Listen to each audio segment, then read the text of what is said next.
Attention. C'est l'heure de politique en partenariat avec Slate.fr. Bonsoir Jean-Marie Colombani, vous êtes dissipé aujourd'hui. Vous êtes à côté de votre copain. Demain, la fusée Trump décolle avec son lot d'inquiétudes, d'inconnus, de ruptures et peut-on même dire de changement de régime. Jamais aux États-Unis, un gouvernement n'aura été autant à droite dans un pays où le président est à la fois chef de l'État et chef de gouvernement.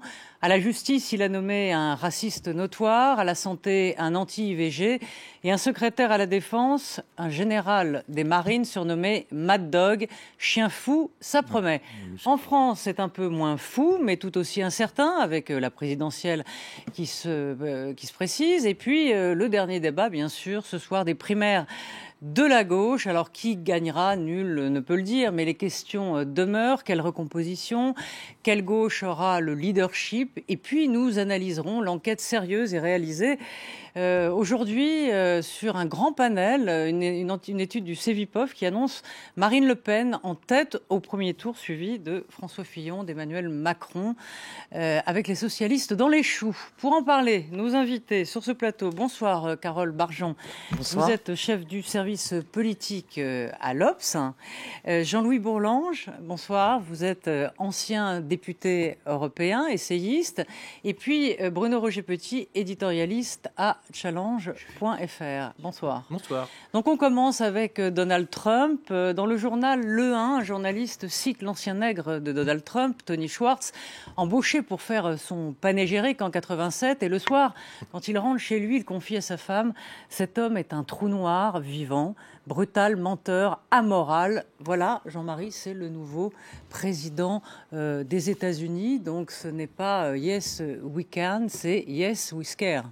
On a peur. On a peur, oui. Il y a de quoi avoir peur, en fait, et d'être sérieusement inquiet. Maintenant, cela dit, il est trop tard pour se lamenter, puisqu'il va prendre ses fonctions, en effet, demain.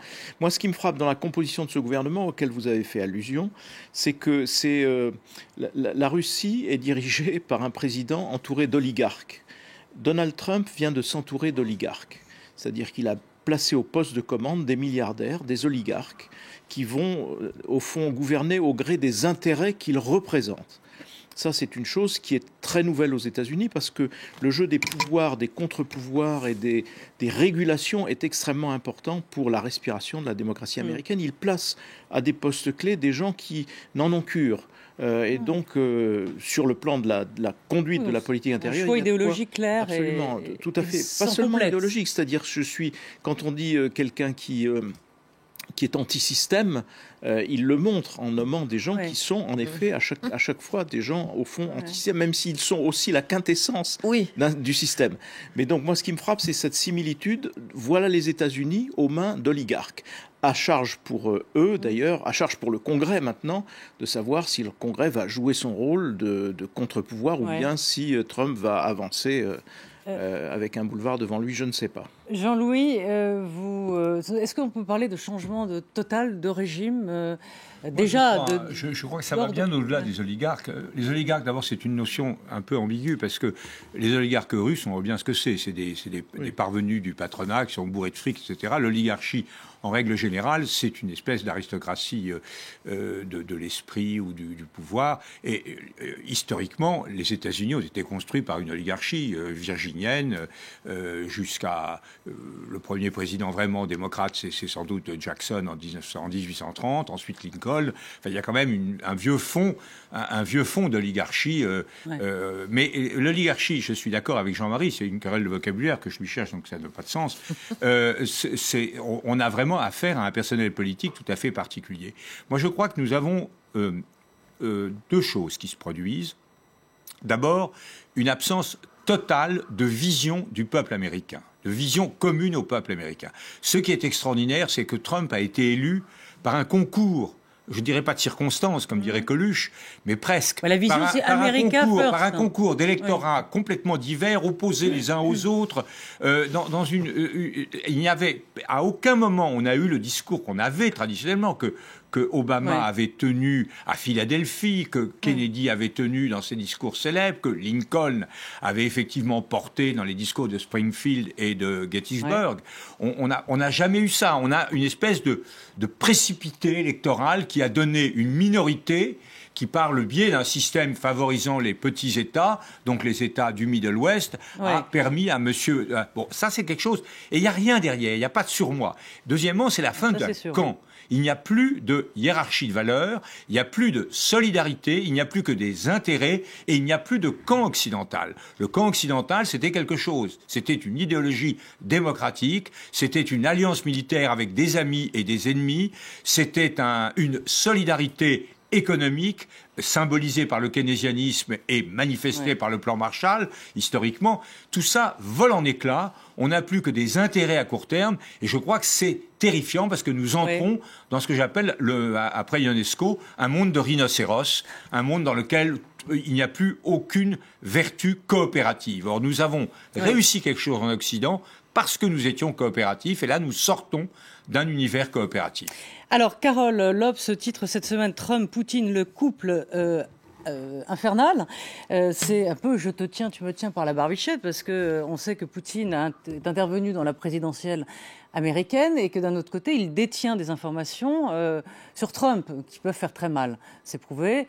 Donc voilà, là aussi, c'est... Alors, on parlait de la vision américaine, mais là, c'est une autre vision, un nouvel ordre. Enfin, la vision ou l'absence de vision, parce que nous, ce qu'on écrit, c'est qu'il y a plutôt une absence de vision de Trump et qui semble, au fond, on ne sait pas très bien où il se dirige. C'est un peu le trou noir dont vous parliez tout à l'heure.